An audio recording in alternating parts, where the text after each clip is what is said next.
Bonjour docteur Biro. Bonjour, bonjour. Le 7e congrès international hypnose et douleur arrive à grands pas. Ouais. Et je crois que vous avez beaucoup de choses à nous dire parce qu'il y a pas mal de nouveautés. Ouais. La nouveauté, c'est que c'est déjà 7. Quand on a fait le premier, on n'aurait pas imaginé que ça allait continuer comme ça. Maintenant, c'est un rendez-vous qui a lieu tous les 2 ans. Et dans voilà, l'intérêt, mais aussi le contenu scientifique augmente chaque année. Chaque année, qu'est-ce qu'il y a de nouveau cette année de particulier? Avant de parler des grandes thématiques, on pourrait dire qu'on a décidé cette année d'améliorer la participation, en quelque sorte, l'accueil des thématiques, puisqu'on va faire des grands ateliers. Jusqu'à présent, on faisait des ateliers de 2 heures. Et en fait, on avait expérimenté ça il y a 2 ans et ça a été très bien accueilli.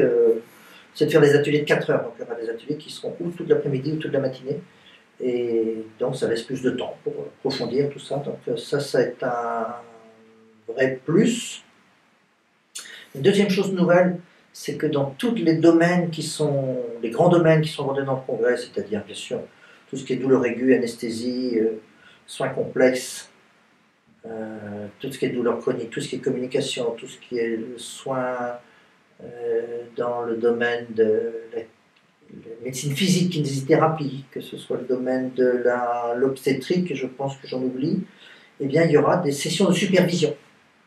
Donc, il y aura 2 ou 3 experts dans chaque domaine qui vous accueilleront dans une salle pour que vous veniez demander des conseils personnalisés. Voilà, on parlerait d'une situation clinique délicate ou quelque chose que vous n'avez pas compris, quelque chose que vous voudriez mieux utiliser ou montrer une partie d'une vidéo. Et à ce moment-là, il y aura des conseils, c'est qu'on appelle de supervision. Ça, c'est nouveau et on avait aussi un peu expérimenté ça déjà en 2016 et l'essai, on va le transformer, comme on dit, au rugby. Voilà. Il y a une troisième nouveauté, alors très très importante, plus technologique que les précédentes, c'est qu'on va utiliser beaucoup plus, ce qu'on est en train de faire ici par exemple, on va utiliser beaucoup plus les enregistrements vidéo. Donc on va filmer sur les 12 salles qu'il y a pendant le congrès, qui sont actives en permanence, on va en filmer 8. Donc chaque séquence de symposium, donc un symposium c'est un lot de 3 conférences, où chaque atelier sera filmé, enregistré, et sera disponible pour les participants du congrès que ça intéresse. Il y aura une petite contribution, parce que c'est très onéreux, que ça intéresse pendant, on ne sait pas encore, 1 mois, 2 mois, 3 mois ou plus, pour pouvoir revoir les conférences, revoir les ateliers auxquels vous n'avez pas participé, pour enfin sortir de ce drame permanent que je vis moi aussi quand je vais au congrès. Il y a 2 choses absolument géniales que je voudrais voir, ou 2 conférenciers, tout ça, c'est dur de choisir. Eh bien, vous pourrez participer à l'un en direct et à l'autre grâce à la vidéo. Ça, voilà, ça c'était un peu dans les tuyaux depuis 2-3 ans, j'avais ça en tête. Bon, là, on a trouvé la société qui sait faire ça, la technologie, le modèle.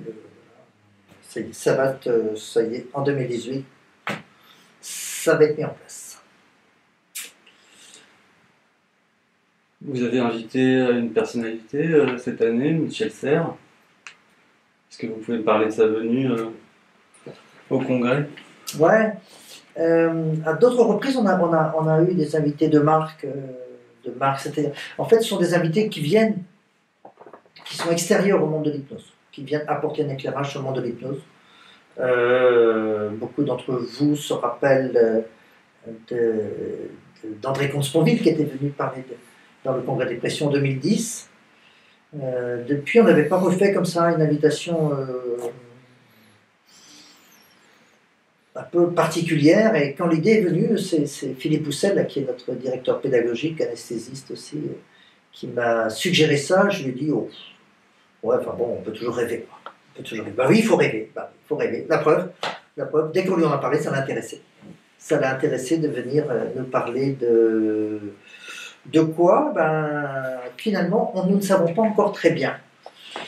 Évidemment, il a écrit plein de bouquins sur la temporalité, sur la sensorialité, sur la philosophie des sciences et des tas de choses comme ça. Mais on a un rendez-vous de programmé enfin, bientôt qui va être programmé, la date exacte avec Michel Serres, pour discuter avec lui justement du contenu de sa conférence, une conférence d'une heure. Pourquoi Michel Serres? Ben, voilà, un puits de science, une bibliothèque à lui tout seul. La science, la philosophie, la nature, la vie, tous ces savoirs-là, comment il les articule les uns aux autres. Bon, voilà, que du bonheur, que du bonheur, que du bonheur. Il y a des grands thèmes dans l'actualité du monde de la santé. Ah ouais. Est-ce que vous avez... C'est vrai que je vous parle déjà de beaucoup de choses qui sont nouvelles et qui sont particulières, mais à la base, la matière fondamentale du congrès, ce sont nos conférenciers, nos intervenants qui viennent et qui ont travaillé depuis des années sur des thématiques fondamentales. Et là, cette année, on a au moins 3 thématiques fondamentales qui sont, pour 2 d'entre elles, complètement nouvelles, puisqu'on n'a jamais abordé ces thématiques-là. Je l'espérais depuis longtemps, voilà, ce coup-ci c'est bon. Il y en a une qui s'appelle l'hypnose et la loi. Voilà. Dans quel cadre légal se situe-t-on? Quel est le cadre légal aujourd'hui? Quel pourrait être le cadre légal demain? Il y a du flou. Il y a du flou. Et il y a des évolutions à faire.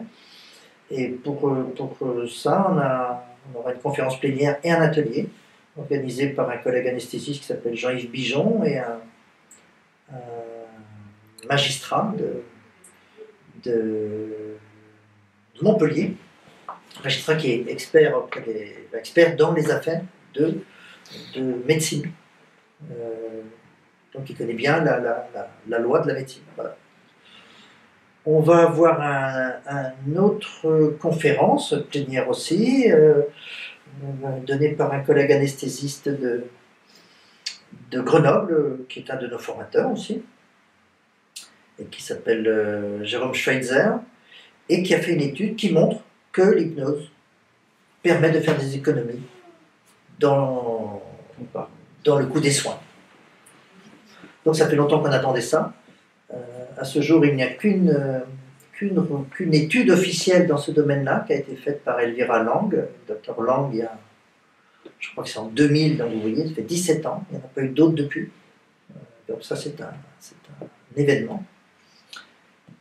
Et puis, on va aussi présenter en plénière parce que c'est important pour tout le monde, les premiers résultats d'une étude que nous faisons ici à Émergence depuis 3 ans, pour commencer à évaluer l'impact de l'hypnose en termes de prévention du burn-out.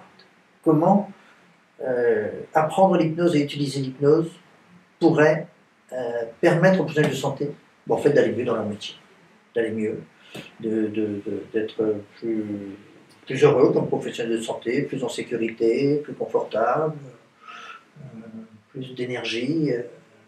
Et les premiers résultats sont très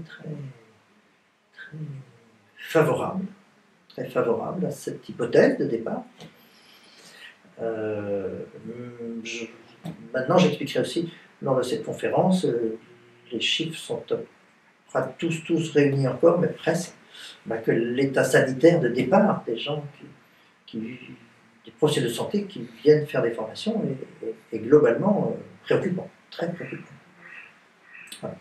Si on peut apporter quelque chose, nous, en termes de protection au bien-être des professionnels de santé, je serais le premier heureux, mais beaucoup d'autres aussi. Voilà donc des grands thèmes comme ça. Évidemment, il y a beaucoup d'autres, puisqu'il y a 130 interventions, donc je ne parle que de quelques-unes.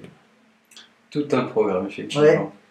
Il ne reste d'ailleurs plus que 100 places actuellement pour assister au congrès. Ouais. 100 places, 100 places, c'est pas beaucoup. 100 places, c'est pas beaucoup. On est à 3 mois du congrès. Donc le congrès va être complet très rapidement. Là, dans les 2, 3, 4 semaines, le congrès sera complet. Est-ce qu'on va pouvoir faire une extension comme on avait fait à La Rochelle pour avoir une diffusion des conférences plénières dans une deuxième salle? C'est pas du tout ni décidé ni étudié pour l'instant, parce que c'est un peu une surprise qu'il y ait autant de participation. Donc, si vous souhaitez participer au congrès, je vous invite à vous inscrire rapidement pour prendre une de ces 100 places qui restent. Alors là, au moins, vous serez confortable, vous serez sûr d'avoir votre place et vous serez tranquille. On peut peut-être rappeler du coup à nos inscrits les prochaines étapes. Ah oui, ouais, on peut faire ça. On peut faire ça. Ici, on est en mars, il reste donc, je dis à peu près 3 mois. Vous allez recevoir, vous avez reçu là, ces jours-ci, un sondage, un document là, par Internet, pour vous demander, a priori, dans quelle salle vous souhaitez aller chaque jour et à chaque grande tranche horaire du congrès. Vous pourrez changer votre avis. Mais c'est un sondage, donc nous, ça nous permet à nous de voir d'emblée quelles salles, ou quelles conférences ou quels ateliers sont les plus demandés cette année. Et on a des surprises à chaque fois, on a vraiment des grosses surprises, dans un sens ou dans l'autre. Donc c'est devenu un outil précieux, c'est la 3e fois qu'on utilise cette technique-là, et elle a amélioré sensiblement l'adéquation entre les salles et les participants qui veulent en profiter. Voilà, c'est pas 100%, ça n'empêchera pas quelques embouteillages, mais ça a quand même nettement amélioré les choses. Donc faites ça, faites le sondage, ça vous permet à vous aussi de vous plonger déjà dans le congrès, de lire les résumés, de commencer à rêver, de commencer à imaginer tout ça. Vous savez bien que nos rêves et les anticipations participent largement du plaisir et des apprentissages aussi. Donc allez-y, faites ça. Et puis préparez votre costume, quoi. Et oui, on parle de rêve. La soirée de gala se tient à chaque congrès, le vendredi soir. Cette année, le thème perruque, coquillage et crustacés. Vous vouliez qu'on parle du gala? Bah oui, le thème perruque, coquillage et crustacés. Donc ça ouvert à l'imaginaire, hein, ouverture totale à la créativité. Le gala, c'est un des grands moments. Hein. Il y a une grande partie des participants au congrès qui participent au gala. Voilà, on a toujours fait un gala costumé. Donc il y a des moments de très grande richesse et de très grandes surprises et de très grande convivialité à prévoir. Voilà, donc ce sera comme ça aussi. Une idée de costume a déjà émergé dans votre tête? Pour moi? Pour vous? Non. Non. Surprise totale. Non, j'ai déjà des chaussettes crustacées, moi. que j'utiliserai peut-être ce jour-là. Mais non, pas encore, mais ça viendra. En tout cas, ce sera une surprise. Bien, merci, Dr Giraud, et à très vite au congrès. Ok, merci. Et à bientôt.